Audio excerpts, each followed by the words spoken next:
Black Star Network is here. Hold no punches! I'm real revolutionary right now. Black power. Support this man, Black Media. He makes sure that our stories are told. Thank you for being the voice of Black America, Roland. Stay black. I love y'all. All momentum we have now, we have to keep this going. The video looks phenomenal. See, this difference between Black Star Network and Black-owned media and something like CNN. You can't be Black-owned media and be scared. It's time to be smart. Bring your eyeballs home. You dig?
Today is Tuesday, November 28th, 2023. Coming up on Roland Martin Unfiltered, streaming live on the Black Star Network. The family of a black Alabama man who was tased to death by Mobile police officers responding to a burglary in progress viewed the body cam video today. The attorney for the family of Jawan Dallas is here to describe what they saw when the officers killed this innocent black man. 8 Ohio police officers who fatally shot Jayland Walker have been cleared by internal police investigation, saying they did not violate any police policies. For those who say your vote does not matter, a Louisiana sheriff's race was decided by a single vote. Yes, one vote, and the black candidate was elected. He is the only black sheriff in the entire state. Also, hundreds joined former President Jimmy Carter in paying respects to his wife of 77 years, former First Lady Rosalynn Carter, including current and past presidents, former First Ladies, and Vice President Kamala Harris. We'll talk about that and more. It's time to bring the funk on Roland Martin Unfiltered on the Black Star Network. Let's go. He's got it. Whatever the miss, he's on it. Whatever it is, he's got the scoop, the fact, the find. And when it breaks, he's right on time and it's rolling. Best believe he's knowing. Putting it down from sports to news to politics. With entertainment just for kicks, he's rolling. It's on go, roll, roll, y'all. It's Roland Martin, yeah. Rolling with Roland now. He's funky, he's fresh, he's real, the best, you know he's Roland Martin now.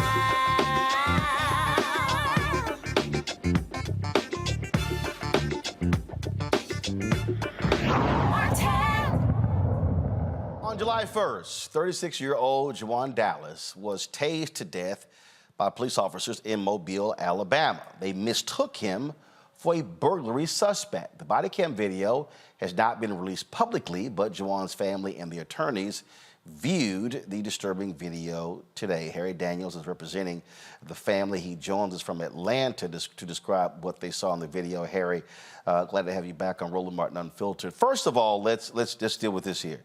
Okay, so describe for people what happened. How did they mistake Jawan for the actual burglar? Well, Roland, that's very interesting, and thanks for having me on. It was a phone call, 911 call that was received of a possible burglary, a home invasion. During that phone call, it was discovered that it was not a burglary or home invasion at all. It just was a matter of somebody being on another person's property.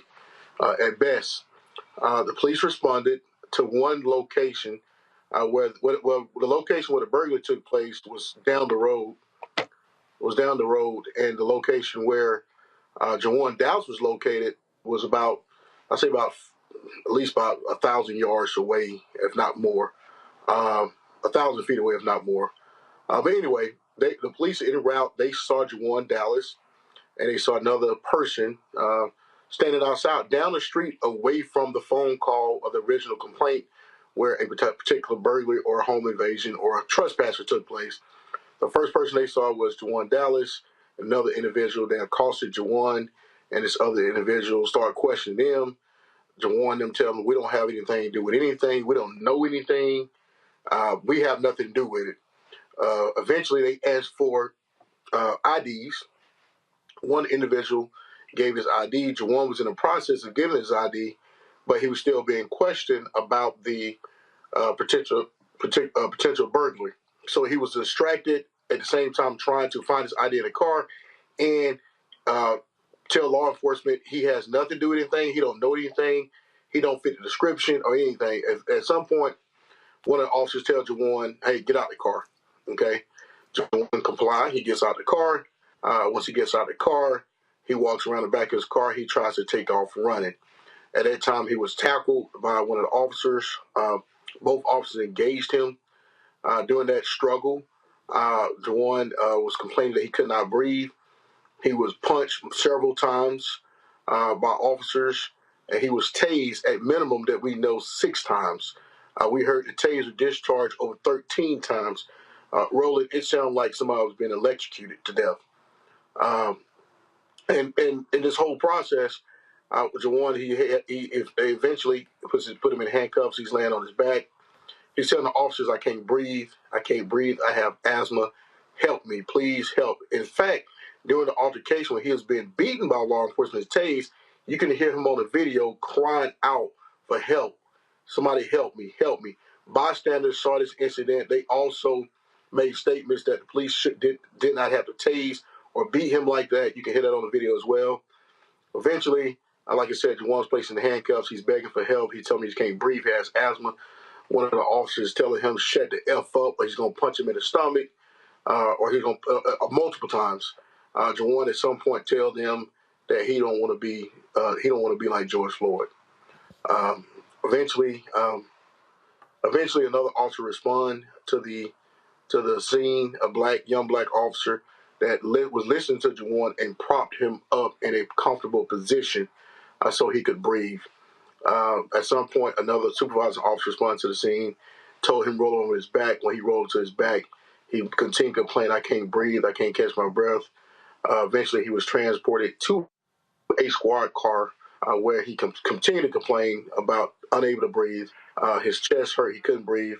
They were not, the ambulance responded. There was no sense of urgency or care for Jawan. They put a oxygen indicator on him to check his pulse and the oxygen intake. But he kept telling them over and over, I can't breathe, please help me, I'm dying, please help me. Eventually, he lost consciousness, and he never regained consciousness. They started chest compressions, and he died right there on that body camera. I mean, I keep saying this repeatedly on this show. How traffic stops lead to black men dying. You mistake the guy wasn't even involved. Roland, they didn't mistake him. And what happened? What happened? And so here's sort of how this mentality is. Oh, he takes off running, but okay, you got his car. You know how to track him down. Yeah. And here's the thing: it wasn't a mistake of identity as relates to him. The individuals who was crossing somebody's yard, the trespassers, alleged trespassers, they had ran in another direction. Jawan was telling them, hey, I saw some people running in that direction. So not only they knew he was not the one that was engaged in any trespassing, he identified, hey, this was the direction these people ran in. So, but they didn't believe him. Black man in South Alabama, they didn't believe what he was telling them. During the investigation, They determined, obviously, that we already knew he had nothing to do with any trespass or burglary. The people who, in fact, made the phone call, they are the witnesses of this beating and tasing of Jawan Dallas. They are the ones who said you didn't have to do him like that. He had nothing to do with this. It wasn't him. But nevertheless, we have an innocent young man whose life cut down short, 2 children. Roland, when I saw this video, when I've seen a lot of this video, you and I have covered a lot of cases that we have, a lot of different cases. This is probably one of the worst I've seen. And I don't say that lightly because I done seen some bad stuff in this line of business, but this is one of the worst ones I've seen. And to compound that, this man is completely innocent. Innocent. That's no matter how you slice it, you killed a person who was engaging in being lawful, simply being a citizen, wrong place at the wrong time. And in the state of Alabama, he was not required to produce his identification. The statute is very clear. Even if he was suspected of a committed crime, and he was not suspected of committed crime, the only thing he had to present was his name, address, and the purpose for why he was there. That's it. That's it. That's what law requires in Alabama. But no, that was not the case. They demanded his identification. Like you said, he was in a process, but they escalated the situation. The district attorney took a position and said he engaged. I told him that was a damn lie. We saw the entire video. And one of the hardest videos that I had to watch as a lawyer with the family. You can imagine me as an attorney watching the video and his mother and his father watching this video and seeing that child basically getting beaten and tased to death. Another, again, innocent brother dead. And what's the state of those officers? Well, immediately they was on. I think it was on administrative leave for about a week. They were cleared. I think, it's still, to my understanding, still Department of Justice investigation going on. The district attorney submitted the case to the grand jury for possible indictment. Roland, that means nothing to me because at the end of the day, in the autopsy report, even though it says matter of death or cause of death was accidental, it says the contributory factors were law enforcement engagement. If law enforcement was unlawful, so unlawful engagement, and as a result, they contributed to his death, then you got an innocent man where they contributed to his death and they shouldn't have been charged. The DA wasn't trying to seek charge. He basically punted, gave it to some citizens with a whole bunch of things for them to try to consider and brought the people in to testify in the defense. Probably the officers, medical examiners who said the manner of death was accidental, but at the same time, even if that manner of death is accidental death and there was a designed purpose to kill him, you contributed to his death by your interaction that was unlawful.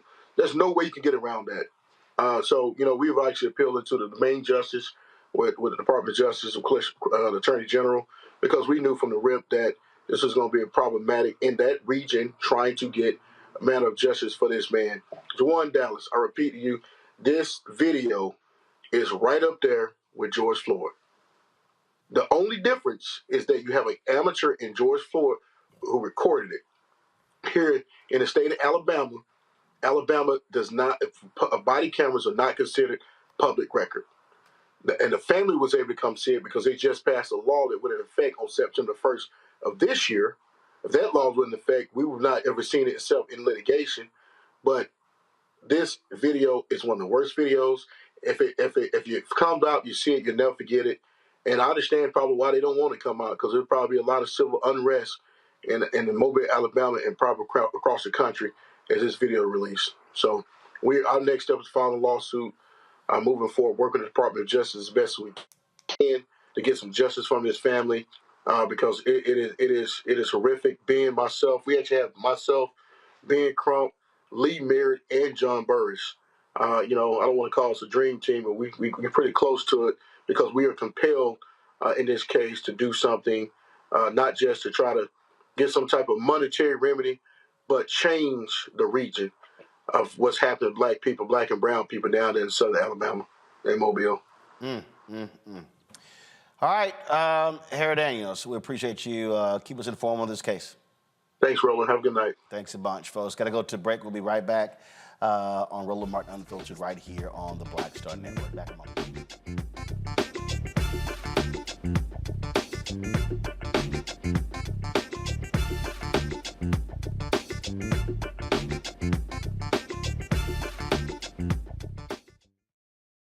Hatred on the streets, a horrific scene, a white nationalist rally that descended into deadly violence. White people are losing their damn minds. As an angry pro-Trump mob storms the U.S. Capitol, we've seen shooting. We're about to see the rise of what I call white minority resistance. We have seen white folks in this country who simply cannot tolerate black folks voting. I think what we're seeing is the inevitable result of violent denial. This is part of American history. Every time that people of color have made progress, whether real or symbolic, there has been what Carol Anderson at Emory University calls white rage as a backlash. This is the rise of the Proud Boys and the Boogaloo Boys. America, there's going to be more of this. Here's all the Proud Boys, Dave. This country is getting increasingly racist in its behaviors and its attitudes because of the fear of white people. The fear that they're taking our jobs, they're taking our resources, they're taking our women. This is white fear.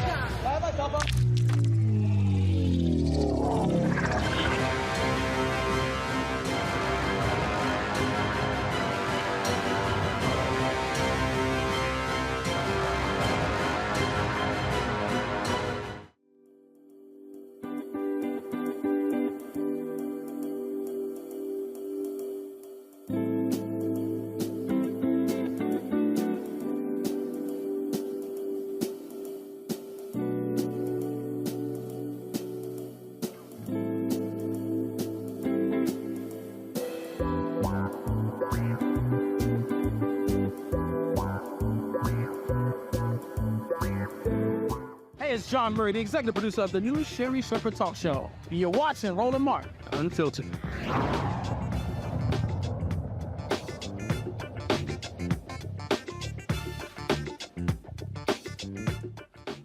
All right, folks, my panel for today is Joe Richardson, the civil rights attorney out of Los Angeles, Randy Bryant, DEI disruptor out of D.C., Jawan Walker, founder, Context Media out of Atlanta. Joe, we opened the show last night. Another case, traffic stop, black man end up dead. You look at this case right here, this is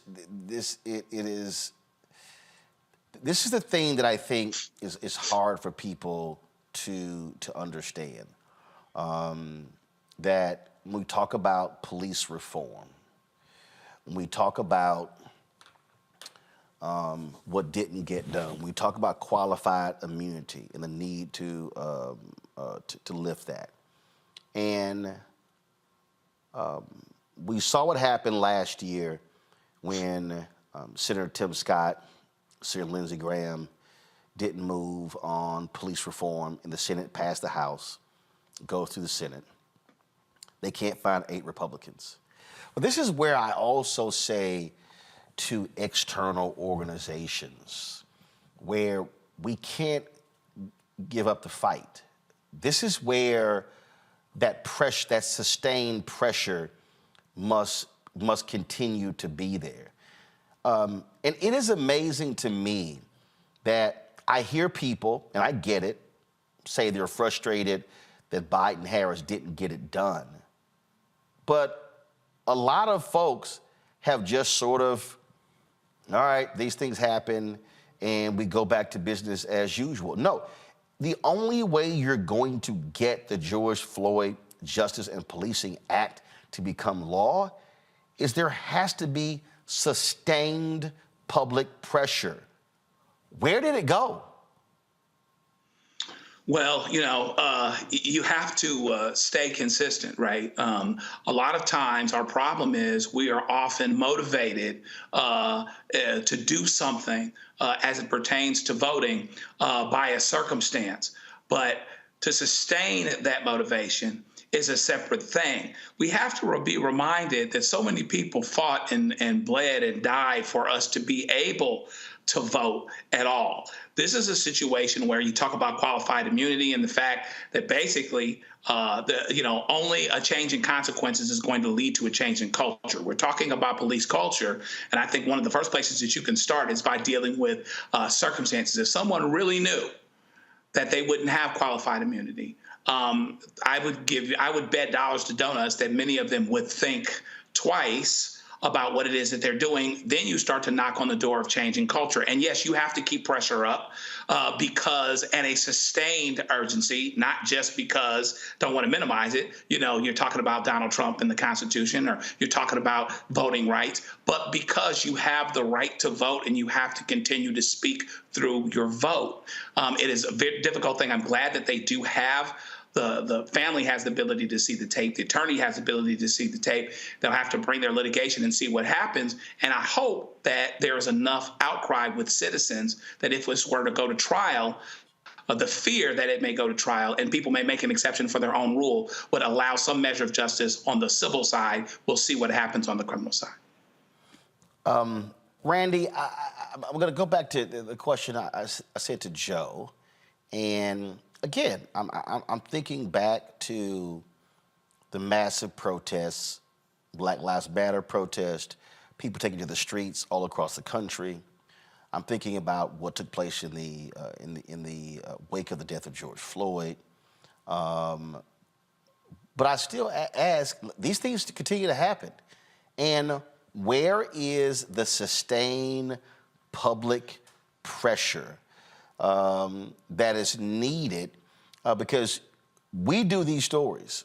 They're not on MSNBC, ABC, CBS, NBC, CNN. They're not covering these things. And it really takes a story like a Tyree Nichols that is just so beyond the norm for it really to become a national story. I believe that we're tired, Roland. I mean, the sad thing is that we are fatigued and we can't get tired. I mean, it's easier said than done, because as Black people, like, we're running marathons. People are walking to work, and for us just to get out of bed and go to work and live a basic life, it's like running a marathon with bricks on our back. And so when we're having to pay attention so much just to get treated decently, for our loved ones to be able to stay alive, I believe that we just look down for a moment, or we sit down for a minute and put our bricks down for a minute. And I guess we cannot afford to, because this country doesn't allow us the break.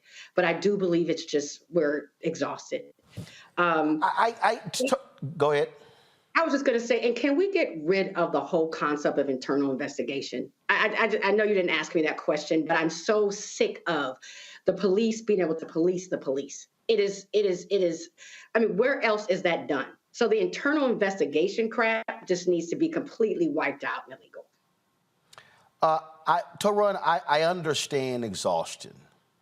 But what I also understand is that previous generations, 3, 5, 10, 15 years, they understood that you got to stay with it. And I just think that there are people who just, this was going to get done. Nothing, I say this, there is nothing that Black people have received in the history of this country that did not come as a result of struggle, of fighting, of resisting, of constant pressure being applied. And I don't see it. Well, you also have to look at the context of the time that we're in right now. If you look back at the movements that started in the 50s and the 60s, if you're talking about the Deacons for Defense, if you're talking about the SCLC, all the way up to the Black Panthers, the Nation, and all of these different groups, there were people in each of those groups that had sustained capabilities to be able to go to mount an ongoing sustained campaign of resistance and protest, and in some cases went on for years, in some cases decades. I think because we live in a time right now where we have access to social media and we also have access to information, that we think just talking online and just saying one or two things is enough, and that's all you need to do to feel like you're doing some real activist work. But the real work is on the ground, and it's deeper than just voting as well. You have to have sustained people who are dedicated to the cause that you're trying to push and to the agenda that you're trying to push, and they have to understand that that is a constant day in, day out thing. You know, you have to be bringing in people who are, when you're tired, bringing people and train people who can take your place when you get tired. And that's how you build coalitions, and that's how you build a movement, and that's how you sustain something off of just being online. Also, to the other sister's point, I think people are tired because we went through 4 years of seeing death after death after death after death. Almost every week there was a new black male body laying in the street because of police violence. And you had a sustained movement of that for a certain amount of time, but you have to grow that, and you have to be sure that you have a coalition in place to make sure that you build on the outrage and you build on the momentum. And I don't think we have that right now. Look, and I absolutely get that. But thank God, Joe, we had a generation that wasn't dismayed when they saw lynchings. That they do, you know what? I'm sure they were tired of it. I'm sure it was pain as well. I just think that we have to keep explaining to people that you can't just be, oh man, you know what? You know, we did it for a little bit. Look, I could very easily lead with some other stories.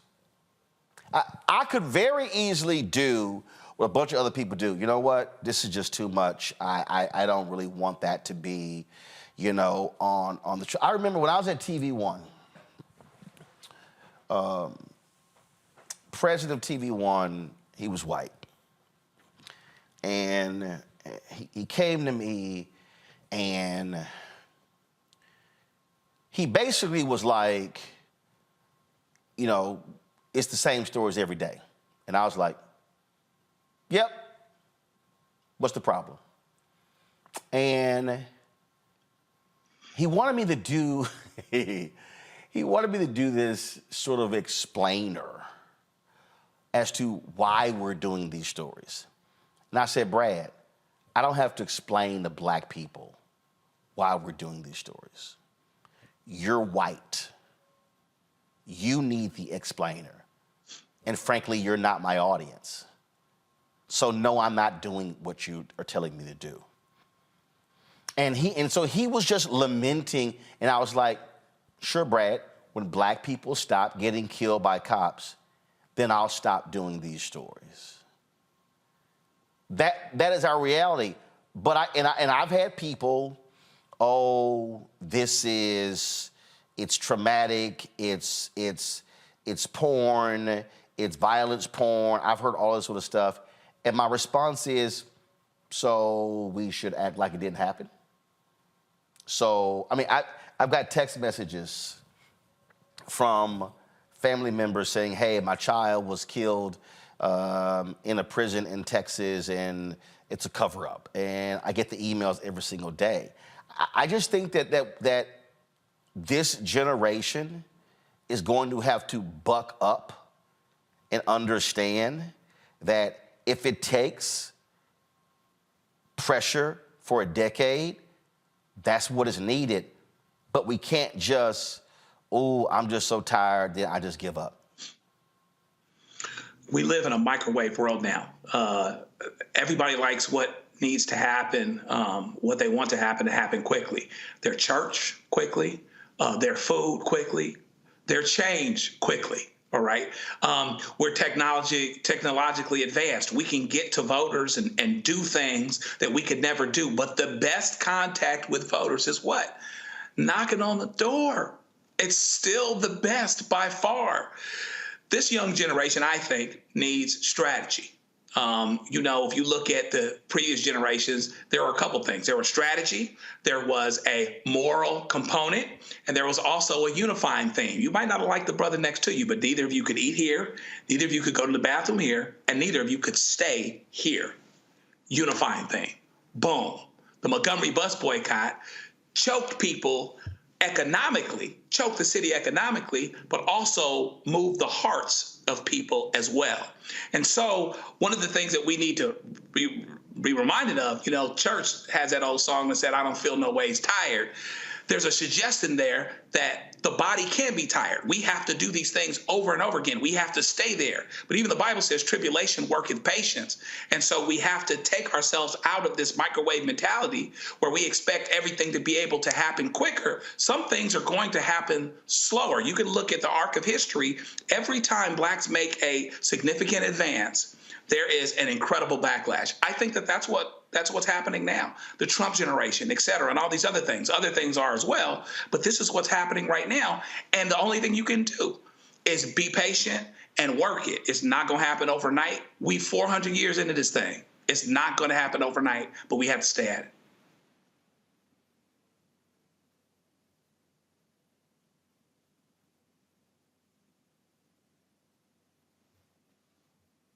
Saw a video the other day. A prominent rapper was complaining, saying a lot of black people are disappointed that Biden didn't get a lot of stuff done. Got it. But I'm going to say this again that I need to trying to explain to people. Where's also the massive public pressure? I mean, I spent over Thanksgiving, I saw on Netflix Rustin, Coleman Domingo playing Bayard Rustin. He gets fired because they want to lead a protest at the 1960 Democratic National Convention. Then you go 3 years later to the March on Washington for Jobs and Freedom. Then we can go on and on and on. I think back to 1964 Atlantic City Democratic National Convention. I think back to even that, where the Mississippi Democratic Freedom Party, they were ticked off with King and Rustin because they did not get what they wanted. They felt that the deal that they negotiated was unsatisfactory, Randy. But then they made clear, but in '68, there are not going to be any segregated delegations. They kept fighting. And so I just think that this generation, and I'm not speaking solely of millennials, Gen Z, I'm talking about baby boomers, Gen X, millennials, Gen Z, there has to be sustained action in order for people to understand that this fight is not over. You're right. You are absolutely right. I don't think anybody can argue against what you're saying. I think what's missing now is, one, information. I mean, what makes this show, what makes you so needed is that you tell us the deal. We learn what's happening. There is no other station. I mean, CNN or any other show is going to be 24-hour coverage on Gaza. They are not talking about our brothers and sisters that are being shot in the streets and whom are fully innocent. When I talk to people about the things that we talk about on this show, they are fully ignorant about what's happening. So you deliver information and allow us to participate in this movement that nobody else really hears about. So that's one thing. I mean, because of integration and because of so many, choices of what people watch, they're not even getting what's happening in our community as they were in times of segregation, as they were when more of us were going to church, going to the same churches and living in the same neighborhoods. Secondly, I think a big difference is that we don't have leaders. So even when we say, oh, you know what, I do want to become involved and make a change, where do I go? To who do I contact? That really cares about what's happening in the Black community, not only when it's time to vote, but of all times. When I am outraged and upset, where do I go? I think the reason, Roland, why you are flooded with text and emails and phone calls is because you're one of the few people that people feel as if that they can go to. And that is part of the problem. Like, who will lead us to sustain this activity that we need to make real change? One of the things that I remember in the wake of the death of Michael Brown, drunk John Crawford III, Eric Garner, and then the subsequent deaths to run. I kept reminding current activists. I kept saying, I know a lot of y'all shit on the NAACP and the Urban League, and you complain about them being slow, them being unresponsive. I said, but there's a difference between them and SNCC and CORE and even the Black Panthers. I said, they're still here. And one of the things that I remember telling 3 very high-profile young Black activists, I said, 1, do not get yourselves caught up in financial impropriety. That's the first way they come at you. I said, 2, I understand all of this, the niceties around decentralized leadership. I said, but the bottom line is, you're gonna need leadership. You're gonna need infrastructure. You're gonna need all the things to be able to sustain organizations over the long haul.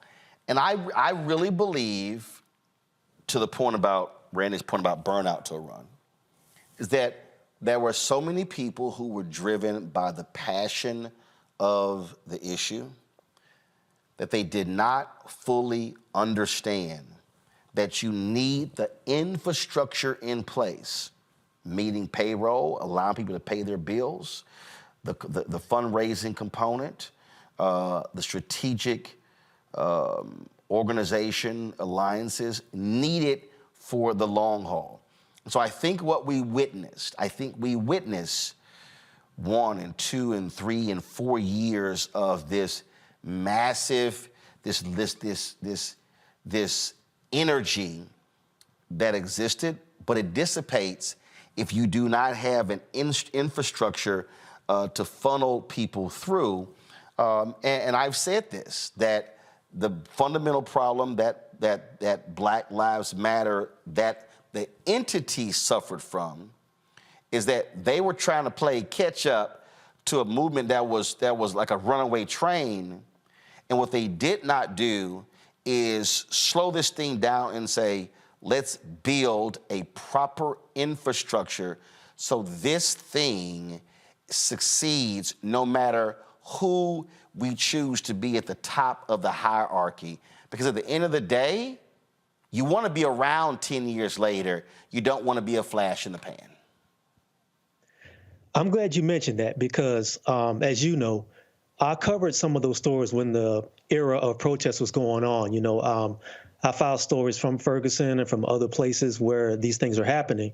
And I saw some of the energy that was on the streets when you had all these young people. And some of these people, it was almost, if you look at the history of it, it was almost like a recurrence of the early civil rights movement. When you had like these very young people, you had, you know, college kids, you had high school kids, you had just random people who were out on the streets because they were sick and tired of being brutalized by white supremacy and the prison and the injustice system in every city they were in.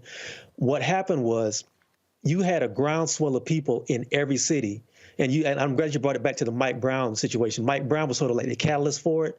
But it goes even back to Trayvon, but Mike Brown was sort of the catalyst. And then going back to what I said earlier, where there was this period where like every week there was another young black man who was dying at the hands of police. And every city you saw something happen, whether it was Baton Rouge, whether it was Minneapolis, whether it was other cities. And you saw these massive outpourings of people on the streets. And then when George Floyd happened, that was the catalyst that made that fight go around the world. There were people around the world who were horrified and outraged at what happened to that man's life and how it was taken from him.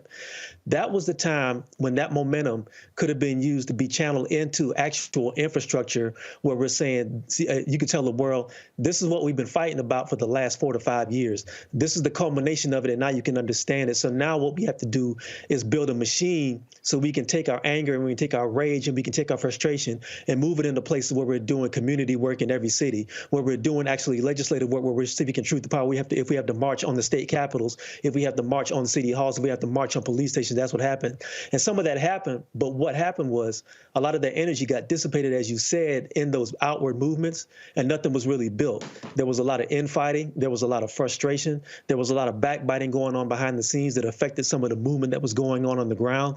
And, you know, when I think about it, man, it's really heartbreaking because I tell people all the time, 2020 was the year where we had the ear of the world, almost like what you see what's going on with the Palestinians right now around the world, where they have the ear of the world and people are outraged at what's going on there.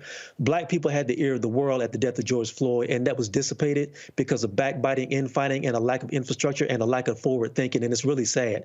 And to your point, you know, if you don't have an infrastructure that can build on the times when the people aren't outraged, when there's no outrage to capitalize on, you're going to fall by the wayside, and the media is going to get tired. The mainstream media has a very, very, very short attention span. They're on to the next story the minute something else happens. And if you don't capitalize on that and build on that and put it in different places, it's going to go to where we're dealing with right now, where you have a young man who's basically has his life snuffed out in Alabama. And if it wasn't for your show, nobody would hear about it. It's almost like what happened in the 1950s. Black men dying in small southern towns where nobody ever heard about it unless you weren't related to that man or you knew that man or was his friend. And this is where we are. Hold on one second, because I want to come back to that and expand upon that, because I hope people who are listening understand that, again, when you start talking about successes, when you start talking about how do you achieve wins, there's an actual model there. There's an actual playbook that you have to operate from.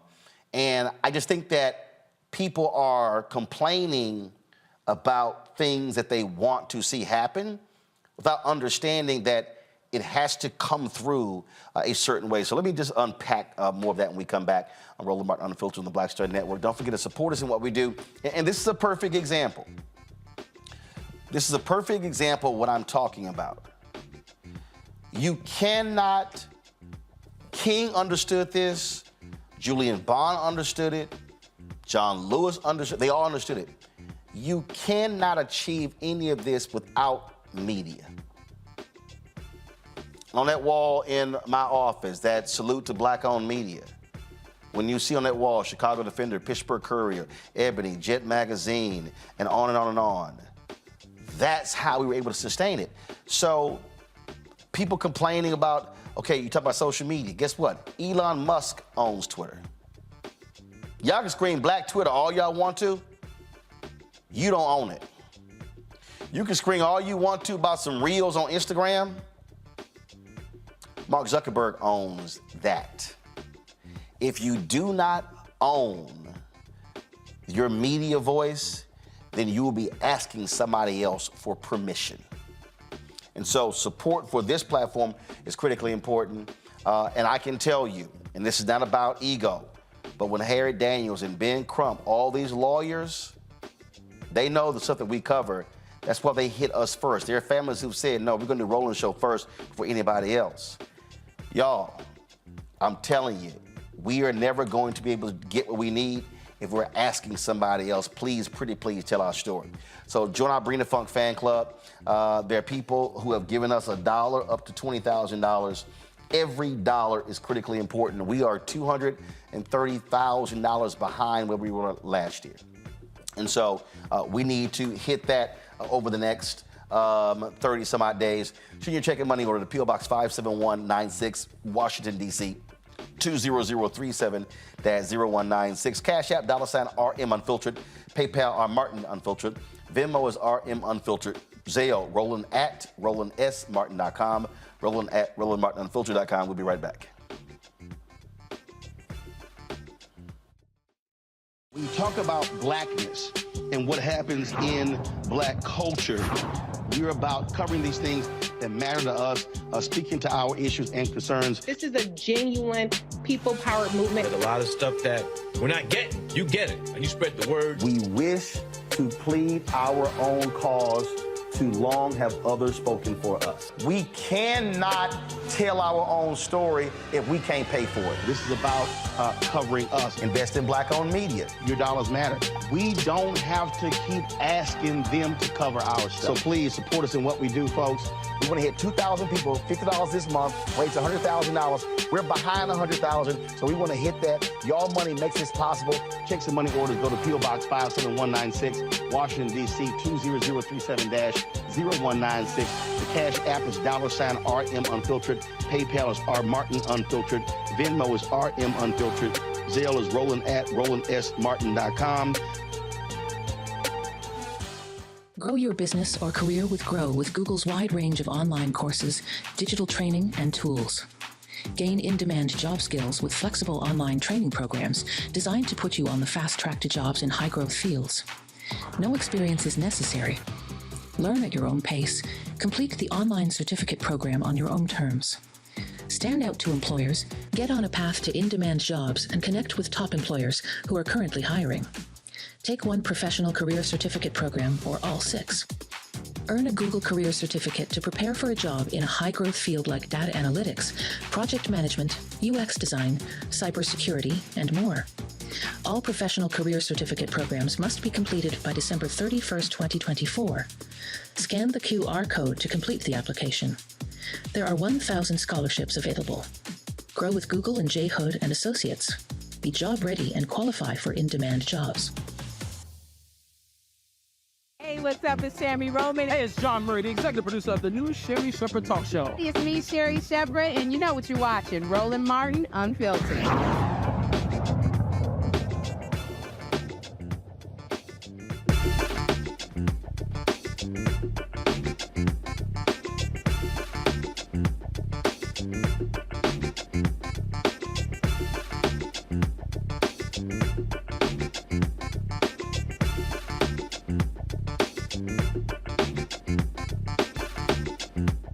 All right, folks, welcome back to Roland Martin Unfiltered. We have, you got elections that are always taking place. In fact, December 9th, there is a runoff in Houston for mayor. State Senator John Whitmire is running against Congresswoman Sheila Jackson Lee. Monday was the first day of early voting for that. And one of the things that Cliff Albright, Latasha Brown, co-founders of Black Voters Matter, they always tell us is that they do this work 365 days a week. It's just not during elections. And I think the same thing has to apply when you talk about public policy. I've said this here, Randy, that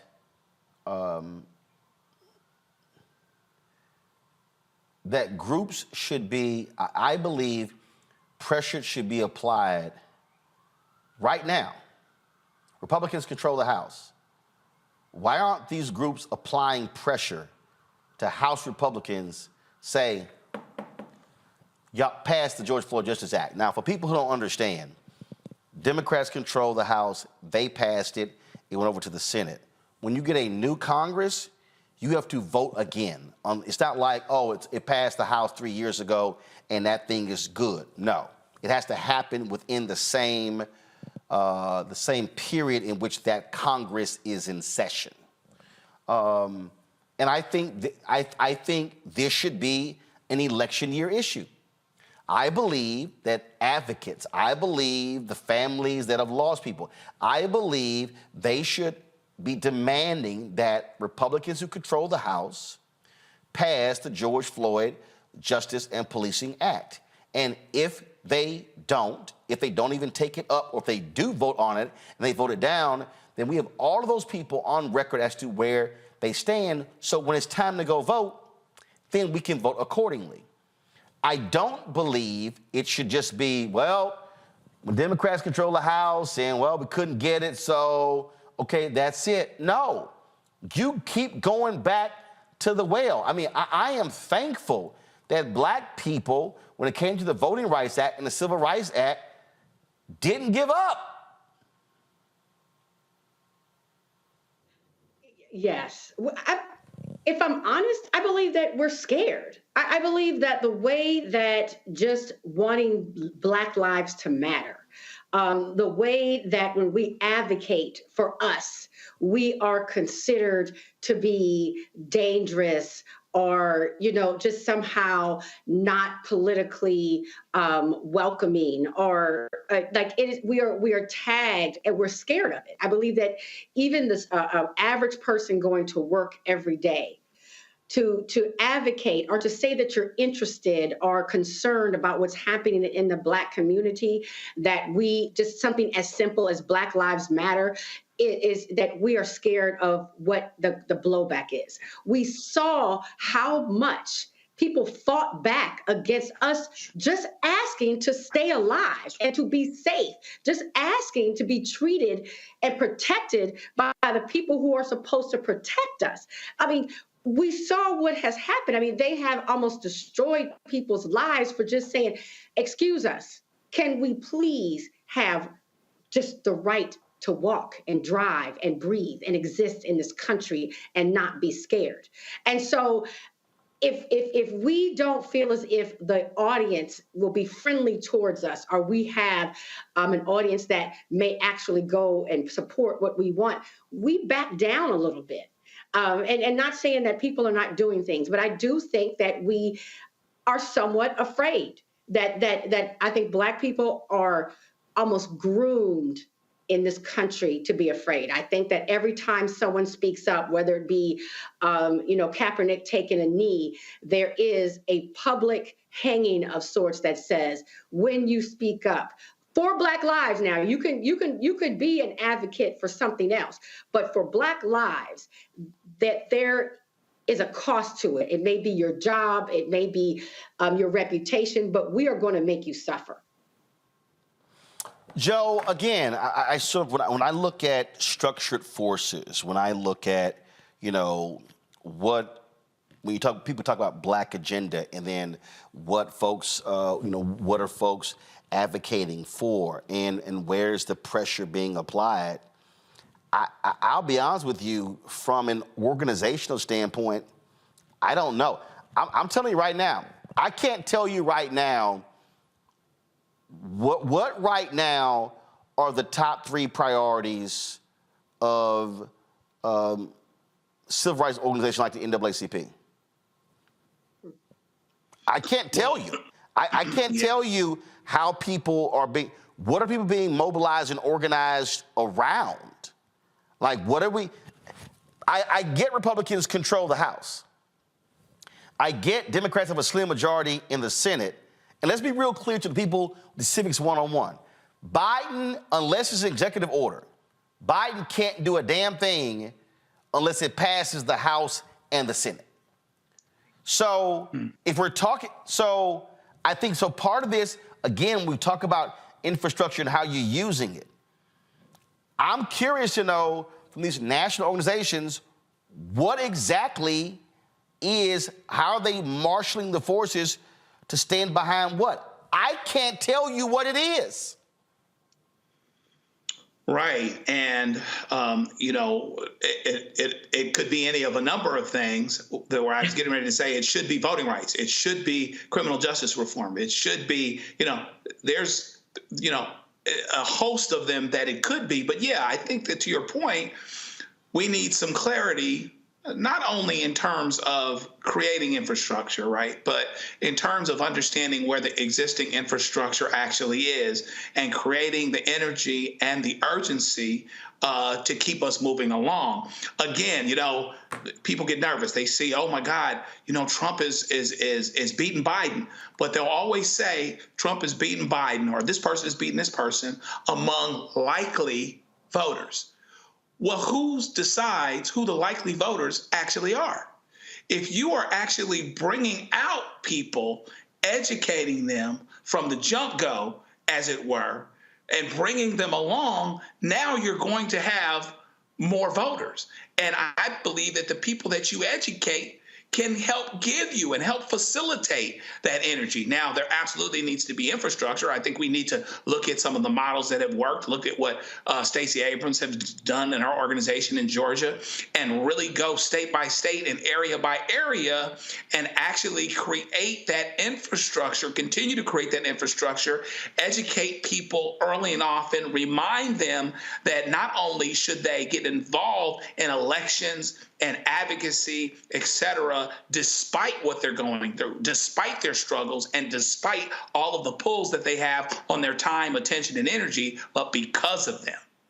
We have to be very, very intentional about that. And you'll remember, if you read the history books, if you read An Easy Burden by Andrew Young, you will see that there was a little resentment by the older organizations of the younger organizations. And if that gets everybody off the dime, that's fine. You know what I mean? It's absolutely fine. Why? Because now everybody's on their JOB and we're moving forward, and the people are saying, come together so that we can do and accomplish what it is that we need to have accomplished. But it takes this concerted effort and this energy, as well as people like you and us and all of us, to hold everyone's feet to the fire with that energy and with that urgency. I just think that, again, from an organizational standpoint, and again, I'm sort of comparing to Run. I'm comparing how the major civil rights bills became law. That didn't just happen. I mean, that was work, there was planning involved. For me, I'm not seeing it. I'm seeing people complain. I'm seeing people say what we don't have. I guess, but what I'm looking for is, I'm looking for the coaches who are devising the game plan and then coming and giving it to the players to say, how are we gonna win on Sunday? And I'm sitting here right now going to the coaches, where y'all at? Because the game was getting played, but where y'all at? You know what? You just hit the nail on the head on something that I've been thinking about for a long time. I can tell you where the coaches are. They're in their offices. They are at panels. They're at conferences. There are people that you know, and I know as well, who have been in some of these fights going back to the 80s, 70s, and some of our elders, the 60s, that are still here, praise God. But two things are happening. I think a lot of people feel like, from that group, feel like they've done the work they need to do and they can sit up and rest. And there are also people who are younger who have a lot of fire and a lot of drive and they have a lot of passion, but there's no direction. And I can tell you just from seeing some of the things I've seen, there is very little cross-generational imparting of wisdom from OGs and people who are still alive, who are able to maybe form programs and put things in place for sustainability, and young people who have the physical energy and the drive and everything. A lot of them don't listen to each other. Some of them think, I'm smarter than everybody, I've done what I need to do, and let these young people figure it out. You have younger people who say, well, what they did didn't work, so I'm going to do it my way. But they don't understand that you have to have people who are sustainable and can build an infrastructure and who can do networking and can do everything. Marching in the street is one thing, and it has its place. It's a very important part of activism. But once you finish marching, you got to figure out where you're marching to and who do you sit down with when you're done marching and you have everybody's attention. You can march and yell and get everybody's attention, but what plan do you have when people in power are willing to come and sit down with you when that does happen? And a lot of times people miss the mark on that. And again, I live in a city where you still have some of these people who are active in the civil rights movement who don't talk to people who are younger who may need their guidance, or they think that they don't need to listen to anybody because they're older, but you can't get anything moved. In our culture, we have a culture of elder worship, and we have a culture of elders that we go listen to who can give us some game to tell us what can we do, how can we move going forward, how to get things done, and we don't have that. That's come to people who are out here moving with no direction or moving the way they are because the people who have that information don't impart it to them. And again, to be fair, a lot of the younger people don't know how to ask because they've never been shown. All right, folks, hold tight 1 second. We come back, we'll talk this story out of Ohio. 8 officers involved in the shooting of Jayland Walker. Remember, 90 rounds were fired at him? They're walking scot-free. We'll discuss that and more right here on Roland Martin Unfiltered on the Black Star Network.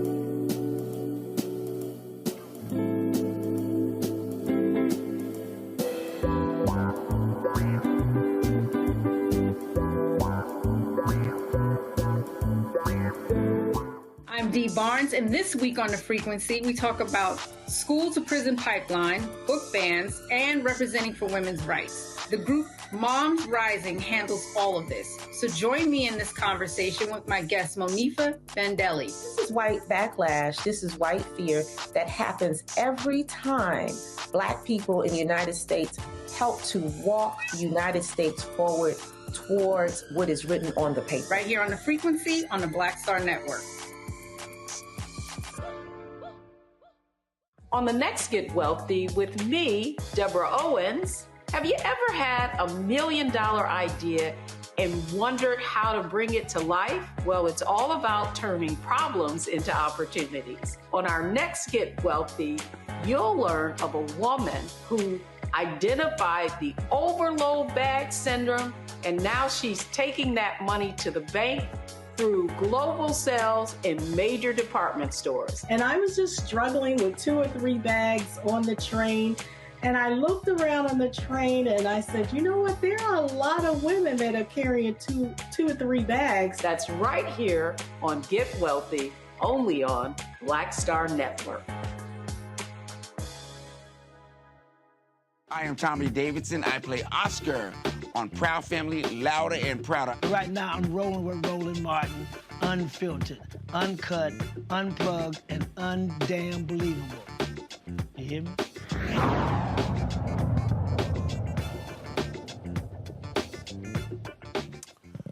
The 8 Ohio police officers who shot more than 90 rounds at Jayland Walker have been cleared of any wrongdoing.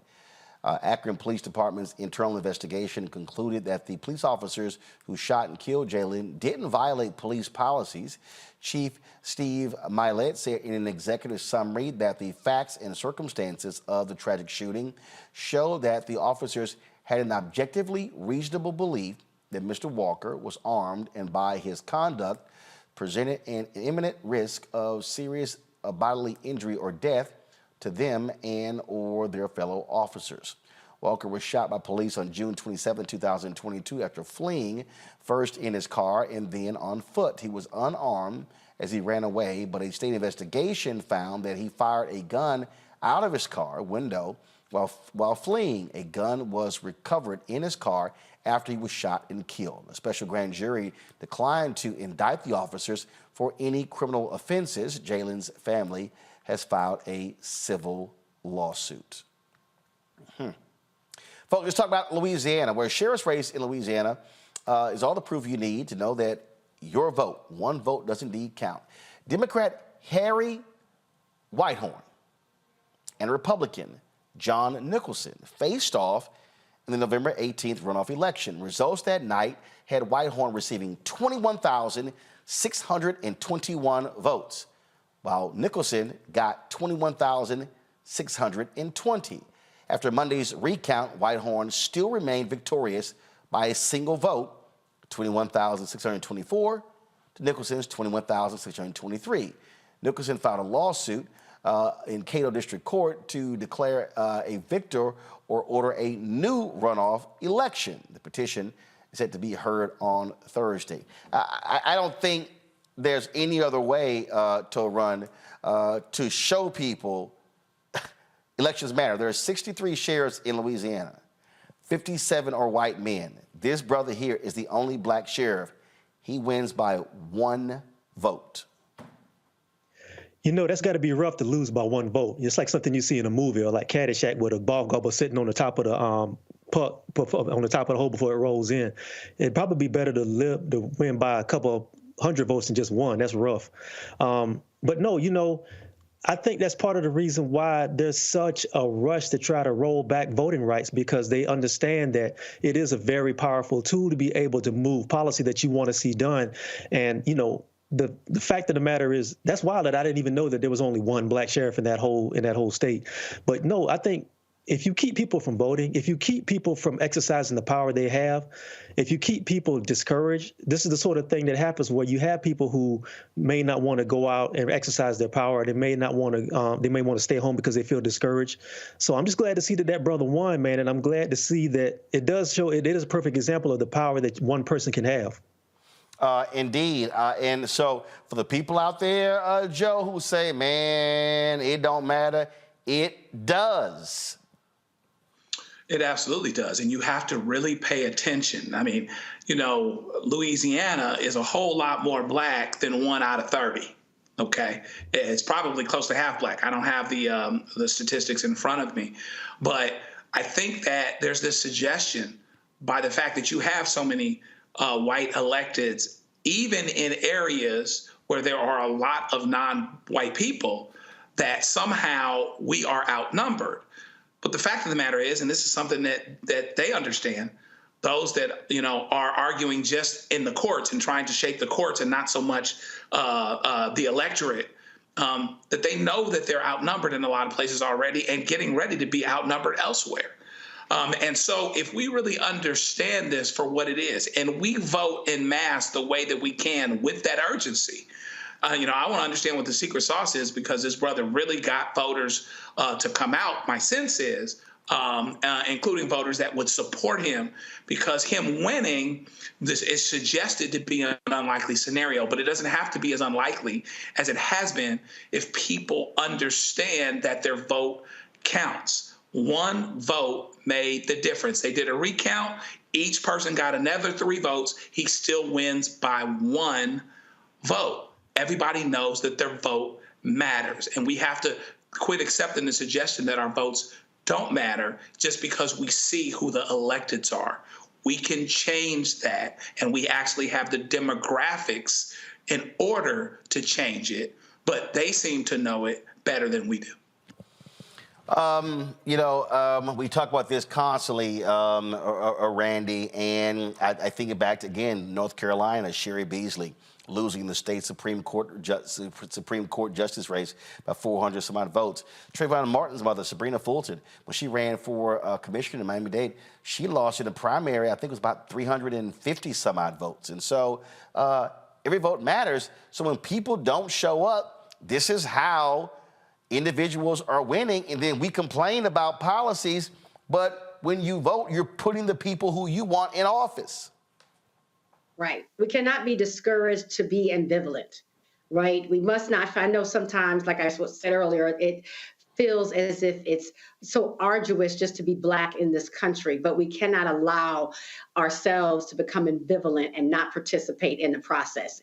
As we keep saying, each vote does matter. And once we really ingest that and believe in that, you know, we can continue to change the world for us. Oh, well, and again, so, hey, folks, if you need any other reasoning, brother won by 1 vote, a single vote. Folks, in New Mexico, Republicans are unhappy with the state's highest court for upholding the newest congressional map. In September, 9th Judicial District Judge Fred Van Solen ruled that the redrawn map did not entrench the Democratic Party in power and did not violate the New Mexico Constitution. Monday, the 5 justices on the New Mexico Supreme Court affirmed Van Solen's ruling. The Republican Party of New Mexico argued that Van Solen made an error when he ruled that even though the new map substantially diluted Republican voters, that dilution was not egregious enough to entrench the Democratic Party in the state's 2nd congressional district, and therefore it is constitutional. This is the thing here that when I talk about battles that are going on, these battles are happening, Randy, in the courts. And so our legal groups, they are fighting it out.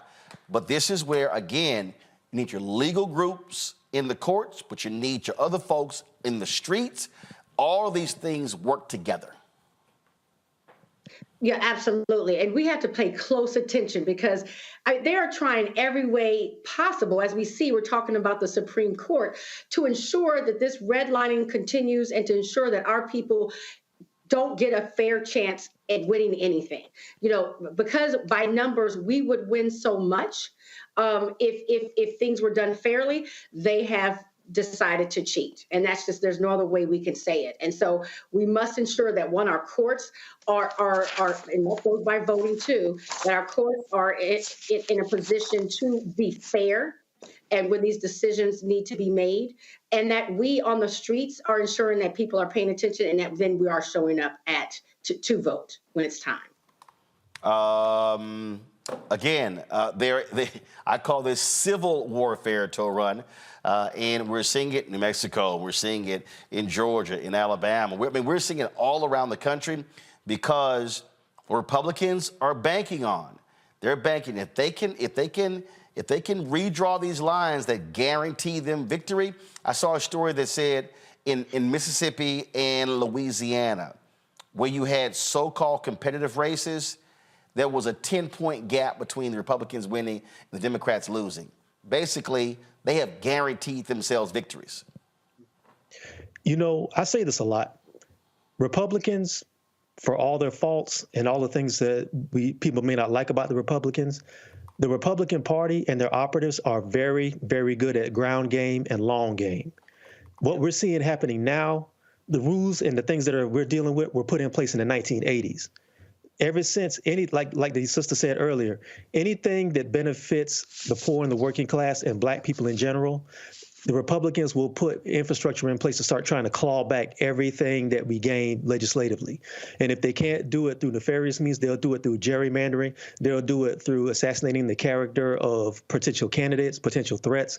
They will pour money into campaigns and into PACs that will ensure that anything someone tries to gain for black people gets pushed back to the point where they can't fill their war chest. These are the things that have to happen. And a lot of this stuff is done in silence. Going back to your point about the importance of having media to shed light on a lot of these things, because a lot of these things like the race in Arizona, a lot of the things like the sheriff you just spoke about, these things happen on the quiet. They happen, and a lot of times people who are hard right, they bank on the fact that people don't have the time to be able to inform themselves about these things. And then they bank on the fact that they can put out a narrative that turns people away from even investigating these sorts of things. And these are the things that happen. When you don't pay attention to things can get taken out from under you. So these things have to have light shed on them, and we have to be vigilant about it.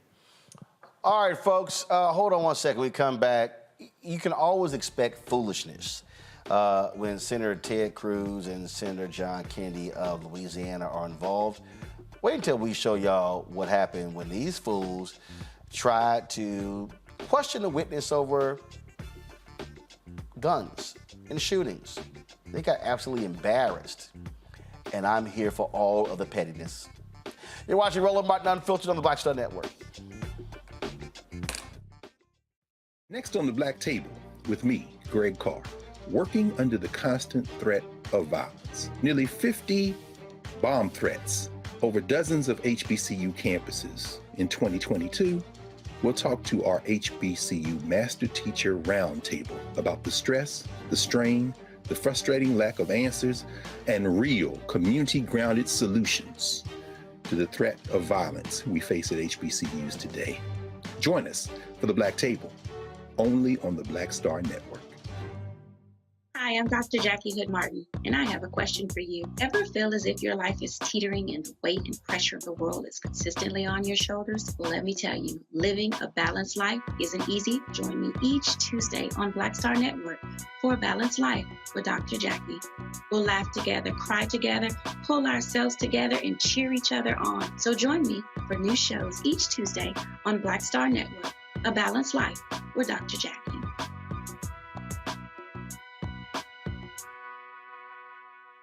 When you talk about blackness and what happens in black culture, we're about covering these things that matter to us, speaking to our issues and concerns. This is a genuine people-powered movement. There's a lot of stuff that we're not getting. You get it, and you spread the word. We wish to plead our own cause too long have others spoken for us. We cannot tell our own story if we can't pay for it. This is about covering us. Invest in black-owned media. Your dollars matter. We don't have to keep asking them to cover our stuff. So please support us in what we do, folks.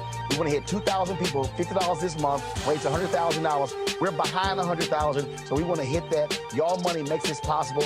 Checks and money orders go to P.O. Box 57196, Washington, D.C. 20037-0196. The Cash App is $RM Unfiltered. PayPal is R Martin Unfiltered. Venmo is RM Unfiltered. Zelle is Roland@RolandSMartin.com. Farquhar, executive producer of Proud Family. You're watching Roland Martin Unfiltered.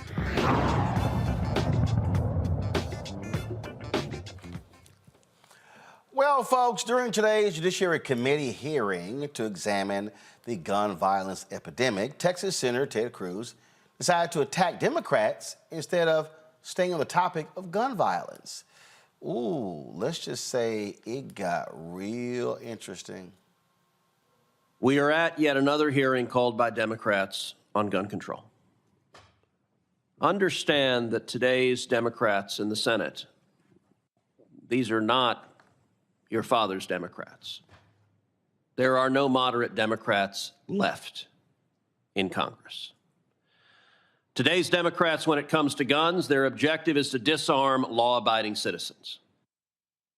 They simultaneously embrace policies that release violent criminals from jail. They're not interested in locking up murderers. They're not interested in locking up gangbangers. They're not interested in locking up violent criminals. Instead, they systematically support policies that release violent criminals. By the way, if you are hesitant to believe me when I say this, perhaps you'll believe the mayor of Dallas. The mayor of Dallas, Eric Johnson, who's a friend, he's a lifelong Democrat. He's African-American mayor, elected in Dallas, been a Democrat his whole life until just recently. He left the Democrat Party and became a Republican. Now, let me read you why Mayor Johnson became a Republican. Quote, "Unfortunately, many of our cities are in disarray. Mayors and other local elected officials have failed to make public safety a priority or to exercise fiscal restraint. Most of these local leaders are proud Democrats who view cities as laboratories for liberalism rather than as havens for opportunity and free enterprise. Too often, local tax dollars are spent on policies that exacerbate homelessness, coddle criminals, and make it harder for ordinary people to make a living. And too many local Democrats insist on virtue signaling, proposing half-baked government programs that aim to solve every single societal ill, and on finding new ways to thumb their noses at Republicans at the state and federal level."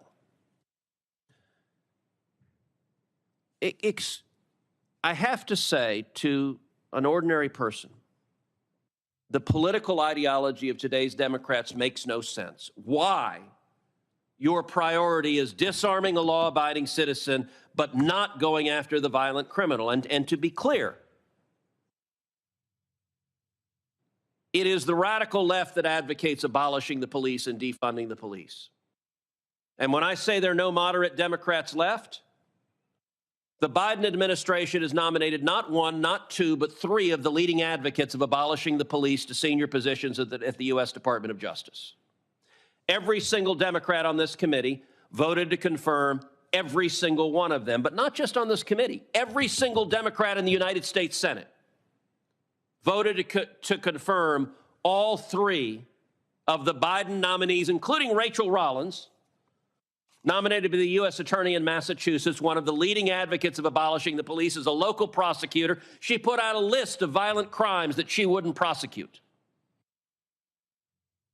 You know what? We're not having a hearing on the impact of Soros prosecutors releasing violent criminals from jail. We're not having a hearing on carjacking in Washington, D.C., because the Democrat City Council lowered the penalty for carjacking, lowered the penalty for murder. We're not having a hearing on Congressman Henry Cuellar, a Democrat from Texas, who was carjacked in Washington, D.C. at 9:30 at night. We're also not having a hearing on the Antifa and Black Lives Matter riots across the country, because to Democrats, when stores are being looted, when police cars are being firebombed, when police officers are being murdered, that's not a crisis if they agree with the ideology of the criminals. Instead, their objective is they want to take away the firearm from the single mom who's taking the subway home at night, who that is the only prevention she has against the violent criminals that the Democrats are unleashing. And by the way, to give you an underscoring of it, look, we have a mental health crisis in this country. I've repeatedly introduced legislation to improve school safety, to invest to double the number of police officers in schools. Democrats objected. To invest $15 billion in mental health counselors in schools. Democrats objected. Their priority is not stopping the criminals. Their priority is disarming law-abiding citizens. And by the way, they call it a public health crisis because they want to put supposed experts in charge of disarming you. The Second Amendment in the Bill of Rights is not a public health crisis. What is a public health crisis is the crime rates that are skyrocketing because Democrats keep letting murderers and violent criminals out of jail. But Dr. Rainey, let me ask you a question in terms of public health. Right now today, what's the leading cause of death for Americans age 18 to 45? I believe that it's opioids. It is drug overdoses. Last year, more than 100,000 Americans died of drug overdoses. 70% of that came from Chinese fentanyl that is flooding across our southern border because this administration has opened up our southern border to 8.6 million illegal immigrants, has enriched the drug traffickers. Do you think, Dr. Rainey, that fentanyl flooding across our open border on the south that has killed collectively 100,000 overdoses last year, do you think that's a public health crisis? Absolutely. Synthetic fentanyl is a major crisis, and Senator Reid from my home state of Rhode Island has been a leader in trying to stop the supply of synthetic fentanyl. Except he hasn't, because Senator Reid, along with every other Democrat, supports Joe Biden's open borders, because when we try to secure the borders, they block it over and over and over again. And the criminals who come across, who are taking people's lives, that is because the Democrats refuse to enforce the law. Yeah, wonka. But if you think that's a fool right there, wait till you hear this fool, Senator John Kennedy of Louisiana, who tried to come after that witness, Megan Rainey. Roll it. Let me ask you this. Why do you think that Chicago has become America's largest outdoor shooting range? Do you think it's because of Chicago citizens who have no criminal record, but who have lawfully a gun in their home for protection or perhaps for hunting? Or do you think it's because of a finite group of criminals who have rap sheets as long as King Kong's arm? So Mississippi, Louisiana, and Missouri actually have higher firearm death rates. Obviously, there's certain... What about Chicago?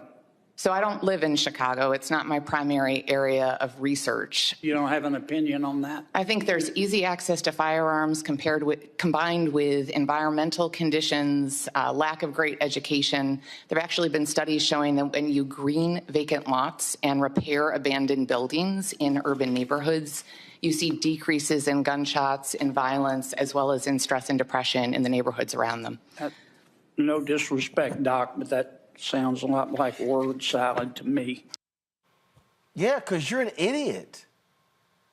That's why, with a fake-ass accent. Y'all know it's a fake-ass accent. He purposely wants to sound like a Southern hick. That's not how he talked when he was a Democrat. Yeah, seriously. What you heard right there was just perfect, Joe. Oh, let's focus on Chicago. She went, higher Mississippi, Louisiana, your state. What about Chicago? How about you focus on the state your punk ass from? That's right. I mean, it's an interesting thing. You have folks in the southern states that talk about freedom and talk about opportunity and hands off and all of these other things. But the fact of the matter is, those states have some of the poorest outcomes. They have some of the poorest educational outcomes. They're some of the poorest states.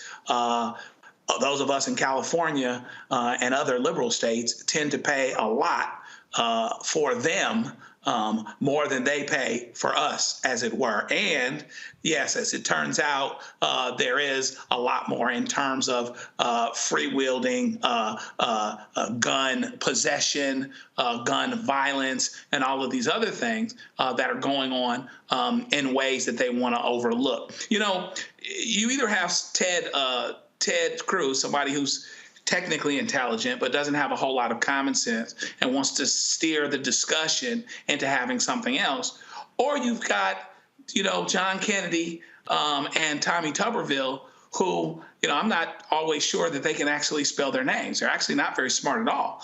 And so the fact of the matter is, you have to, separate the wheat from the chaff a bit here. This slow drawl or this fast intellect, Harvard educated, but no common sense.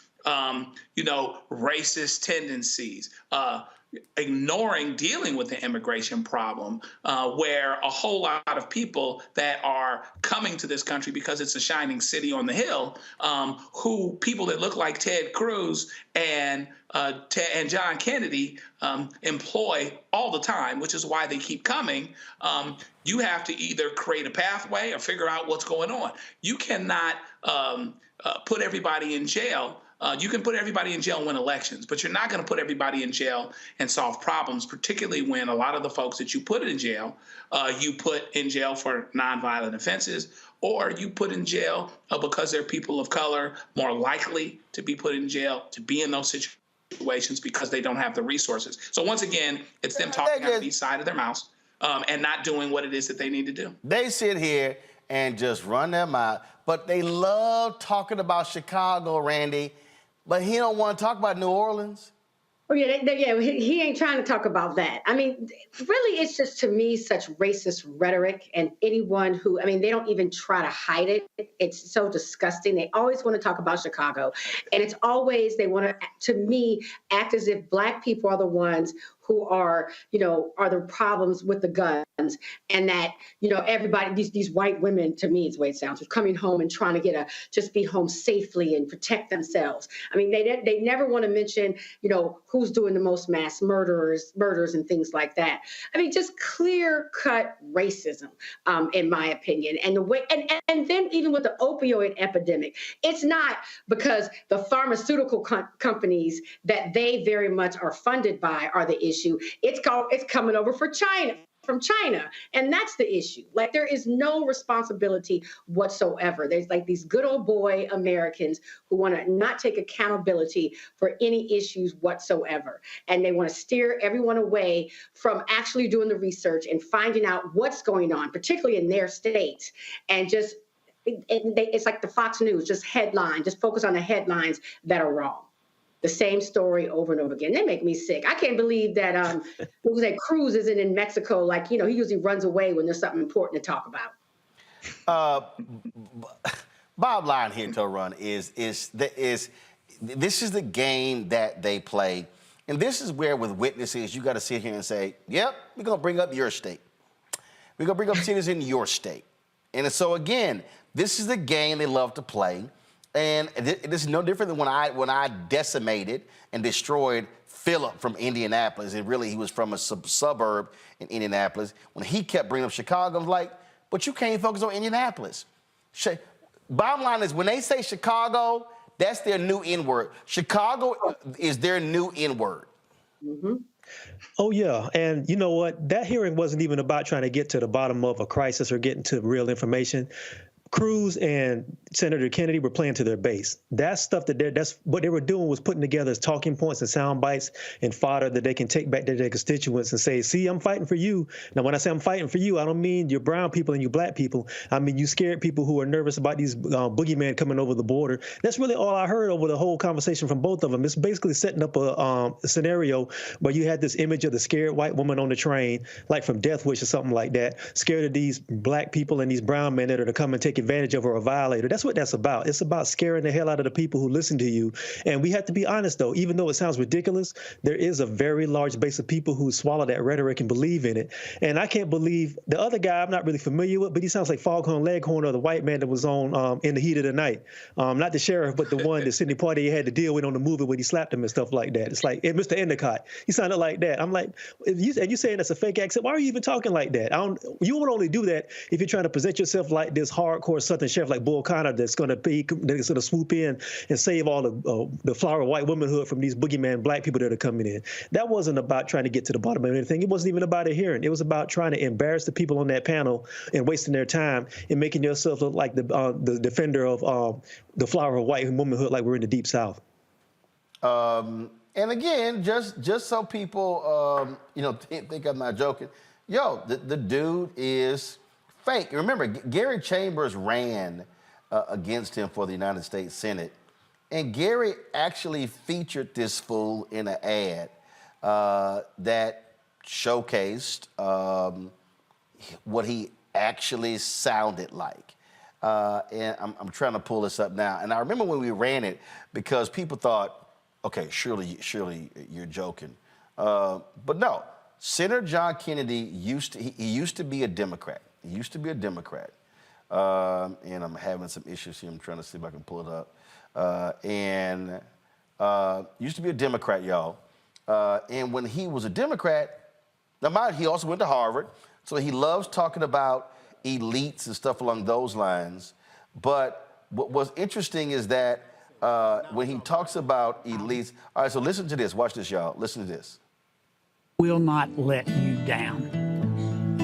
I'd rather drink weed killer. Oh, and by the way, now he's good buddies with this guy. John Kennedy inspires people like this and has now raised $15 million to keep ruining Louisiana. We need to build a grassroots movement to defeat John Kennedy and build the margins of the Democratic Party in the U.S. Senate. Chip in today. We're a long way from 15 million, but people power can catch up. Let's go to work. Avocado toast eating insiders elite. Y'all, he was sitting here. Okay, so hold on. I'm going to try to run it back. So let's see if I can play this again. Because I cracked up laughing when I saw the ad. Let's see here.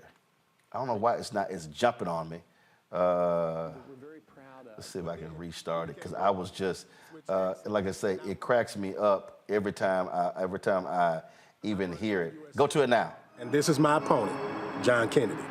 He used to be a Democrat that talked like this. Well, we have another program here at Treasury that we're very proud of. But then he became a Republican, switched accents, and now he talks like this. I will not let you down. I'd rather drink weed killer. Oh. The dude's a fraud. He's an absolute fraud. You know what that sounds like? You know when George Wallace first ran in was it Alabama? It was Alabama, right? George Wallace, when he first ran, he ran on a sort of progressive platform, and he didn't win. And I'm not going to say what he said, but he said after he lost that first battle, he said, "I'm not gonna be out N-worded again." And that's when he turned into the George Wallace that we know. Hold on, I'm gonna play one more. I'm trying to see. Let's see. Listen to this. Future decision or what? Well, Arthur, we've been friends a long time, and I think you know the answer to that question. I'm a Democrat. I support Senator Kerry. I have endorsed Senator Kerry, as you have, as Chris has. He's the nominee of our party. Now you notice how all of a sudden he was trying to move to the dog. You don't talk like that. Go ahead.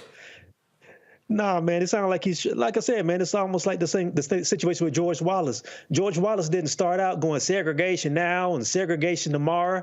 George Wallace was actually a fairly educated man, but he found out what his base wanted, and that's what he did. And I'm assuming that's what this guy's doing. He sounds like a charlatan and an imposter, but I've heard of people changing hair color over time, but I've never heard anybody change accents. He must have met Sunshine or something. I don't know what's going on with him.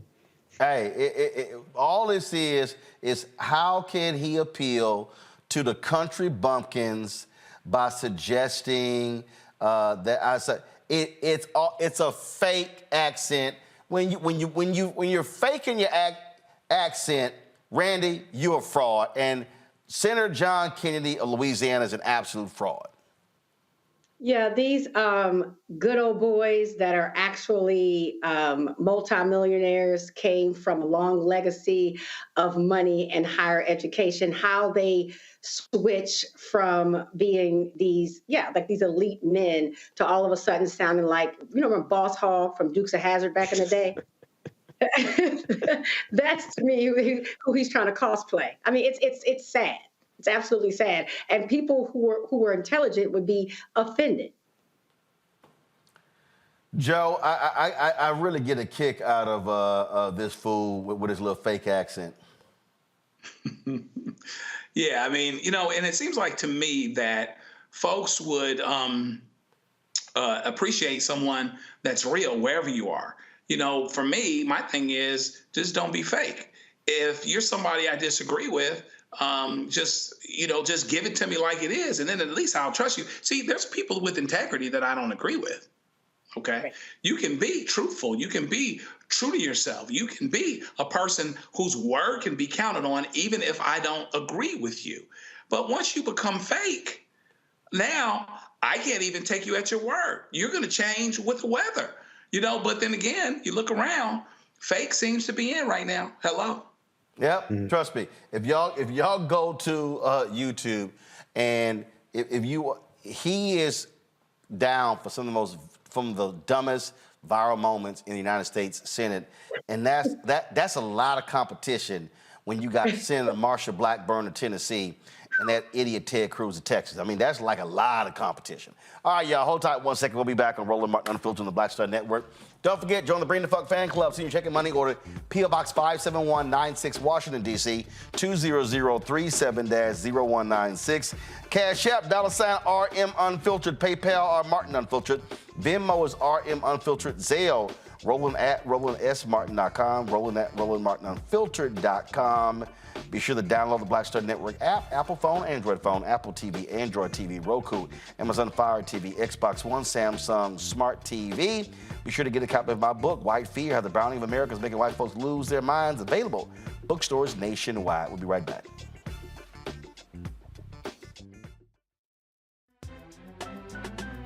I'm Faraji Muhammad, live from LA.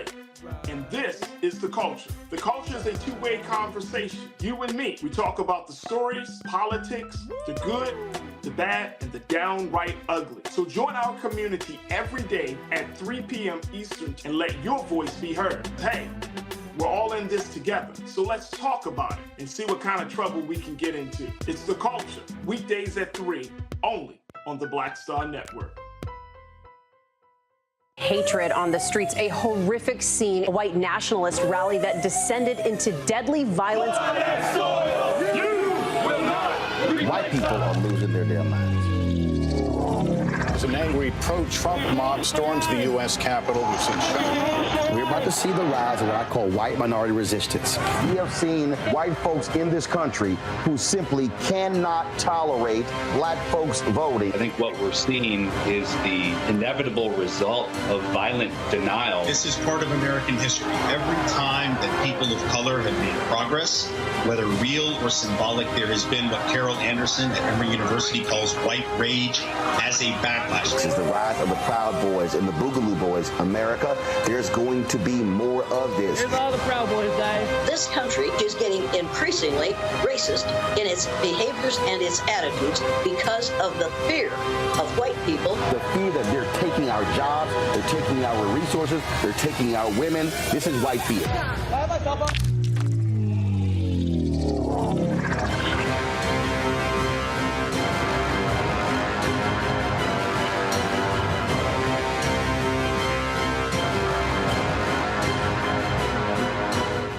Mary Shepard with Sammy Roman. I'm Dr. Robin B., pharmacist and fitness coach, and you're watching Roland Martin Unfiltered.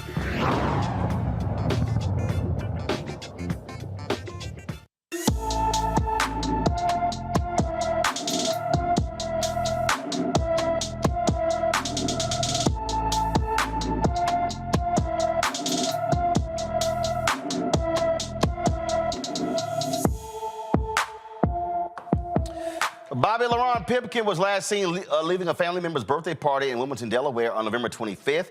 The 42-year-old is 6 feet 4 inches tall, weighs 190 pounds, with black hair and brown eyes. He was wearing black jeans, a black shirt with a Simpson character, a black hat, black glasses, and a chain that says Genius, G-E-N-Y-U-S. Bobby has a scar above his left eye and a dent by his left eye that looks like a teardrop. He has several tattoos, a microphone on his arm, the name Change, and Elijah on his arms, Janet, the K of Heart, and Fearless King on his hands. Bobby was driving a black 2021 Mitsubishi Outlander Sport, license plate number LJY4214, which is also missing. Anyone with information about Bobby LaRon Pipkin is urged to call the Wilmington Police Department at 302-654-5151, 302-654-5151. All right, the former Minneapolis police officer Derek Chauvin, who was convicted in the 2020 murder of George Floyd, was stabbed in a federal prison in Arizona. The Office of the Minnesota Attorney General confirms Chauvin is listed in stable condition. He was attacked on Friday at the Federal Correctional Institute in Tucson, Arizona, a medium security prison that, according to reports, has been plagued by security lapses and staffing shortages. Chauvin is serving 22.5 years in prison for second-degree murder, third-degree murder, and second-degree manslaughter for the May 25, 2020 killing of Floyd. So, Randy, what you having for dinner? That's what I wanted to say. Like, I was trying to send a thought and a prayer, and I realized I was all out. So, yeah.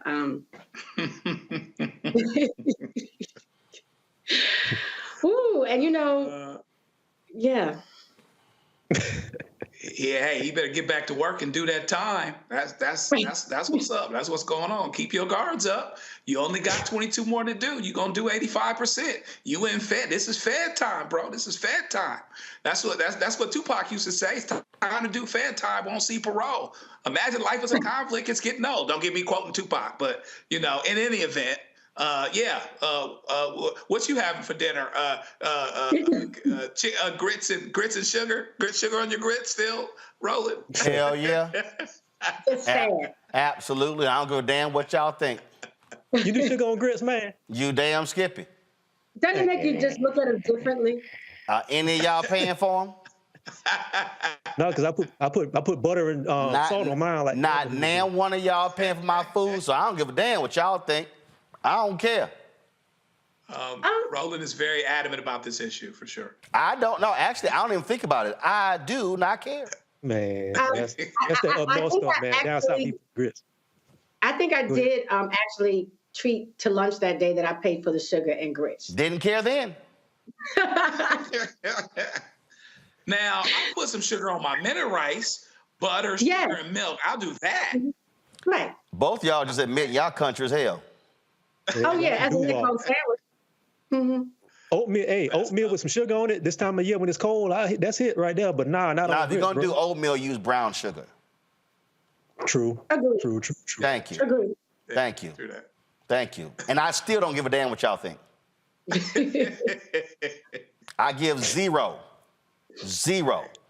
I give the same thought about y'all opinion about me putting sugar on grits as I do about Derek Chauvin being stabbed in prison. So we're not gonna put a fund together for him to get him some protection or something? No. Like in boxing, protect yourself at all costs till the bell rings. Right, that's it. And his bell's gonna ring in about 20 years. Yeah, he got 21 and a half more. Hey, I don't care. Get on back to work. I literally do not care about Derek Chauvin. And if you hadn't killed George Floyd, your ass wouldn't be in prison. So, well, he would be in prison for 1 year because he did get charged with tax evasion too. This good citizen that people tried to make him to be. He did get a year for tax evasion. major tax evasion. And his wife, I think, had to do what's about appalling 5 though months. is that if he lives, he'll actually he's got a date. He'll actually get out one day. That's what's cold about it. It's going to be a hell of a 21 years, no question about that. But if he makes it, he actually has a date. He actually is going to get out. I don't know what to say, man. All I can say is just invest in cigarettes. That's the only thing I can tell you, and just keep your guard up. Best of luck. Sure, yeah. Y'all still talking about him? No, I'm through. Got you. All right. I don't really care. And you're damn right. Sugar on my grits. Folks, hundreds attended the memorial service to former First Lady Rosalynn Carter today in Atlanta. Former Presidents Jimmy Carter, Bill Clinton, President Biden, Vice President Kamala Harris, and all 5 living and current former First Ladies, Jill Biden, Michelle Obama, Laura Bush, Hillary Clinton, and that Trump woman, were seated at the front of the Clinton Memorial United Methodist Church on the Emory University campus. Pastor Tony Loughton delivered some brief remarks thanking the Secret Service and also talked about the former First Lady. Maya Angelou wrote, "When great trees falls. When great trees falls, rocks on a distant hill shudder, and lions hunker down in tall grasses, and elephants lumber after safety. When great trees falls in the forest, small things recoil into silence, their senses eroded beyond fear. When great souls die, the air around us become light, rare, and sterile. We breathe briefly. Our eyes are filled with hurtful clarity, and our memory suddenly sharpens, examines the words unsaid and promises of walks never taken. But did you know that in Isaiah chapter 40, verse 28 says, "Do you not know and have you not heard? The Lord is the everlasting God, the creator of the earth. He will not grow tired or weary, and his understanding no one can fathom. He gives us strength to the weary and increases the power of the weak. And even youths grow tired and weary, and young men stumble and fall. But here's where I shout and get happy. Chip, it says, but those who hope in the Lord will renew their strength. They will soar on wings like eagles. They will run and not go weary. They will walk and not faint." You've heard everything about this great soul. You heard that she was from Plains, Georgia. You heard the fact that she loved and she had compassion, even for a butterfly. You heard the fact how she loved her grandchildren, and oh, how she loved JC, Jimmy Carter. But I also have to tell you that she loved JC, Jesus Christ. And I believe the reason why she did so much of the things she did, because she read in Spanish and English that faith without works is dead being alone. So when she read the word of God, it went to her head, and then it got in her heart. And somewhere in the kingdom of God, Ambassador Young, she decided to put her hands to the things of God. From her head to her heart to her hands. But Mr. President, she made it a habit. From her head to her heart to her hands, and she made it a habit. If you love our First Lady, who is global, make it a habit. Take your passion and make it a habit. Link your passion up with compassion. And then there will be peace. And then there will be love. And then we'll have a house united, not divided. She would say thank you to all the first ladies that came and stopped all the traffic in Georgia and Atlanta. Mr. President, she say, thank you from the time you came down to visit President Jimmy Carter and sat in the living room, you and your beautiful bride. She would say thanks to all of you. Governor, she said, she would say thank you. But I want to tell you something. To all the staff, she would say thank you. But there's somebody in here that's very important, and only them are going to get what I'm about to say. There's some folks that make all this possible. Their sole mission is to make sure you get home safe. For 46 years, men and women of the Secret Service has made sure that she got home safe. For 46 years, they left their families and traveled with Rosalynn to make sure, Garth, that she got home safe. For 46 years, they gave themselves. Jason, they had ice cream, peanut butter ice cream. They did all the things that she did. For 46 years, they made sure she got home safe. I want to tell each and every one of them, she would tell you, thank you. You got me home safe.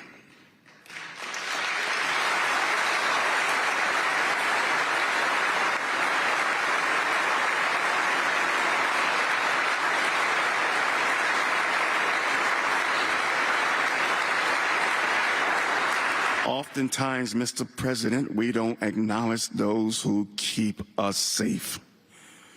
Rosalynn Carter's in heaven, and she did the work of the Lord in the kingdom all around the world.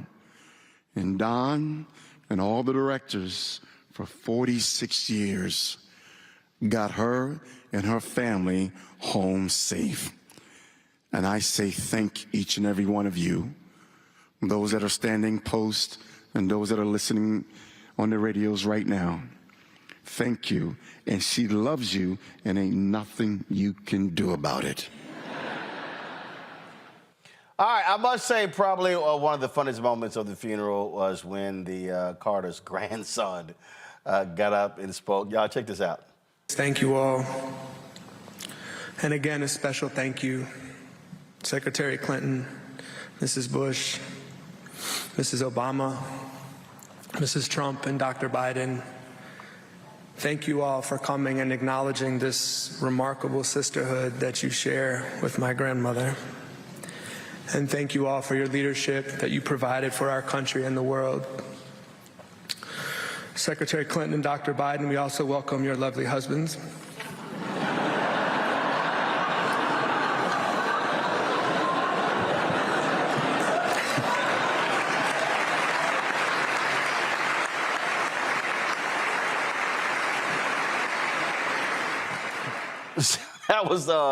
That was pretty funny. Of course, President Bill Clinton, President Joe Biden there, Presidents Obama, George W. Bush, and that fool, they were not there at the funeral, but the First Lady was there. Like I said, Vice President Kamala Harris and Second Gentleman Doug were there as well. One of the things that was interesting listening to the speakers at the funeral, Randy, was how significant Rosalynn Carter was as an advisor to her husband, sitting in on cabinet meetings, and was a major, major force when it came to confronting mental health in this country, an issue that people did not want to deal with in the 70s. And remember, you had a candidate who was running for president in 1972, who, when the Nixon folks broke into the offices and discovered his therapist records, that was not something that was, people looked down upon that in this country. She centered the issue of mental health in America. Yeah, I was thinking about, going back to our earlier conversation about people being disingenuous with who they are and trying to be something that they're not. And the Carters have always been the absolute opposite of that, and have been their true Southern selves, but also at the same time been pioneers in pushing us through to deal with topics that weren't discussed before. I think she was genuinely a first lady that people will forever hold in high regard. Again here, I think, Joe, what was just so interesting is that it was Rosalynn Carter who proposed to President Carter that he hold the talks between Israel and Egypt at Camp David. She was someone who he listened to, who gave him advice. One of the things that one of the speakers said, one of the things that she said was, I think it was Judy Woodruff, the journalist, who said that Carter's deal, when she answered, why did she sit in a cabinet meeting? She said, I can't give Jimmy the advice he needs if I don't have all of the information. And this is that's huge when you have people in this country who are like first ladies, shut up, be quiet, no one elected you, you have nothing to say, without realizing that first ladies kind of important advisors to presidents. Toran, if you're gonna take that one. No, I think that's a very important point because, and I also think it speaks to the point that this idea that the person who you actually marry and the person that you share your life with is somebody that I think it's a ridiculous thing to say that even in just simple things that you do in your own house, to say that somebody who doesn't have the power of being the leader of the free world is not supposed to take advice from the person who spends the most time with them. And I also think it speaks to this idea that first ladies are supposed to be window dressing and they're not supposed to have any sort of life outside of just being showpieces for their husbands. But you can't function in society with a wife who doesn't have any sort of input in your life. And you definitely can't function as a politician if you have somebody who's inert and doesn't have her own point of view and doesn't have her own ideas to be able to bring to the table. That's just common sense. And I think it's an amazing thing. And I also know, being someone who lives in Georgia, I know the work that the Carters have done, for the last 40 years outside of public office, the things that they put work into. And I know his wife was a very big part of that. So I think it's a very beautiful thing that this is being told now. Indeed. And so certainly Rosalynn Carter being laid to rest there in Georgia. It'll be happening at their home in Plains, Georgia. Also, folks, another loss, soul singer and New Orleans native Jean Knight, best known for her 1971 hit, Mr. Big Stuff, is now an ancestor. The family released a statement saying she passed away on Wednesday. The Louisiana Music Hall of Fame inductee released her first song, a cover of Jackie Wilson's song Stop Dogging Me Around, in 1965. Her success climbed in 1971 with the release of Mr. Big Stuff, which landed her a deal with Stax Records. The hit sold more than 1 million copies and earned her a Grammy Award nomination in 1972 for Best Female R&B Vocal Performance. Songstress Jean Knight passed away at the age of 80. Folks, that is it for us. Let me thank Randy, Toran. Let me thank Joe as well. I appreciate y'all being on today's show. Be sure to have a great day. Folks, I'll be back tomorrow. First, I'm going to be at North Carolina A&T speaking to their students tomorrow morning. I'm flying out in a couple of hours, but I still will be back in time for tomorrow's show. I also look forward to that. Don't forget, support us in what we do, folks, because your support is critical to us being able to deliver the kind of quality news that is vital. So you can send your check and money order to P.O. Box 57196, Washington, D.C. 20037-0196.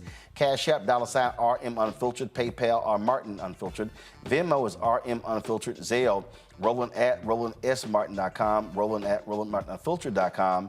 And of course, you can download the Black Star Network app, Apple phone, Android phone, Apple TV, Android TV, Roku, Amazon Fire TV, Xbox One, Samsung Smart TV. Don't forget, you can watch our 24-hour, 7-day-a-week streaming channel on Amazon News. If you go to Amazon Fire and then go to Amazon News, tell Alexa to play news from the Black Star Network. You can watch us on Plex TV, Amazon Freevee, and of course, Amazon Prime Video. And be sure to get a copy of my book, White Fear, How the Browning of America is Making White Folks Lose Their Minds, available at bookstores nationwide. Folks, that's it. I will see y'all tomorrow. Holla!